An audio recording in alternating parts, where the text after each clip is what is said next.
Assalamualaikum warahmatullahi wabarakatuh. Saya Patricia Pinkan dari Prodi Manajemen Keuangan Syariah Unit 2 semester 7. Di sini saya akan menjelaskan tentang zakat pertanian. Zakat pertanian adalah satu zakat yang dikenakan atas makanan yang mengenyangkan yang telah cukup nisab dan haulnya. Hasil tanaman yang mengenyangkan dan tahan lama jika disimpan seperti padi, kurma, jagung, gandum, dan sebagainya.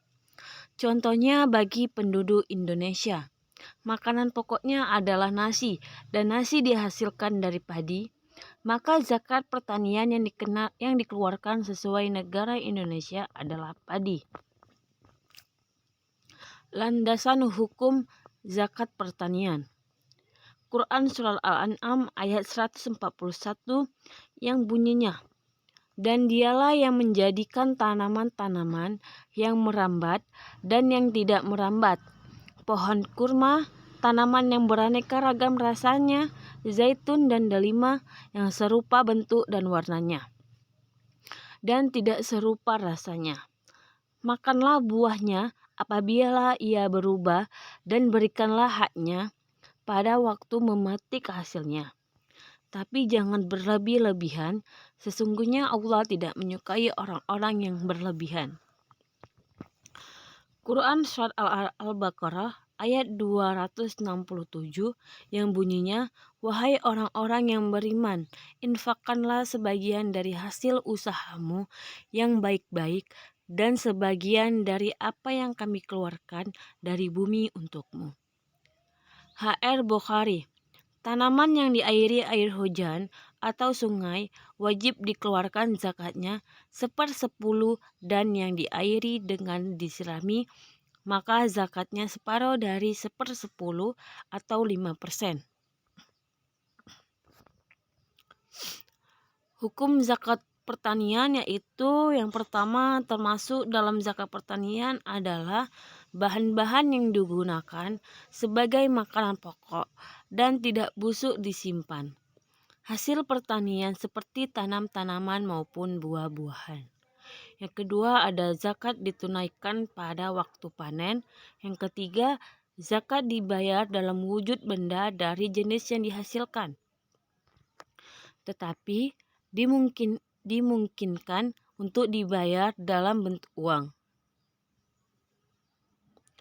Yang keempat, ada beberapa pendapat tentang pemotongan biaya pertanian dari hasil produksinya. Yang pertama itu tidak boleh memotong pembiayaan dari hasil dan zakat dihitung dari seluruh hasil kotor pertanian. Yang kedua, boleh memotongnya biaya pertanian dan zakat dihitung dari hasil bersihnya saja. Yang ketiga, boleh memotong biaya pertanian dengan syarat tidak lebih 1/3 hasil panen. Pendapat terakhir inilah yang diambil oleh Lembaga Zakat Internasional dan diterapkan dari perhitungan zakat. Batasan harga pertanian yang dikena zakat yaitu nisab zakat pertanian adalah 5 wasak yang setara dengan 653 kg gabah atau 520 kg beras. Jika hasil pertanian merupakan makanan pokok seperti beras, jagung, gandum, kurma, dan lain-lain, maka nisabnya setara dengan 653 kg gabah atau 520 kg beras dari hasil pertanian tersebut. Tetapi jika hasil pertanian berupa buah-buahan, sayur-sayuran, daun, bunga, dan lain-lainnya, maka nisabnya setara dengan makanan pokok yang paling utama di negara yang bersangkutan. Ragam pendapat mengenai takaran ini boleh jadi sering terjadi. Hal ini tidak dapat dihindari karena perbedaan dalam menerjemahkan satu sya'. Bahkan perhitungan satu sya' dapat ditempuh melalui pendapat satu sa' pada zakat fitrah yang dikalikan dengan 300 sa'. Misalnya, yang berpendapat 1 sak setara dengan 2,5 kilo. Maka 2,5 kilo dikali 5 wasak atau 5 wasak sama dengan 300 sak. 2,5 kilo dikali dengan 300, maka hasilnya itu 750 sak. Waktu penunaian zakat pertanian.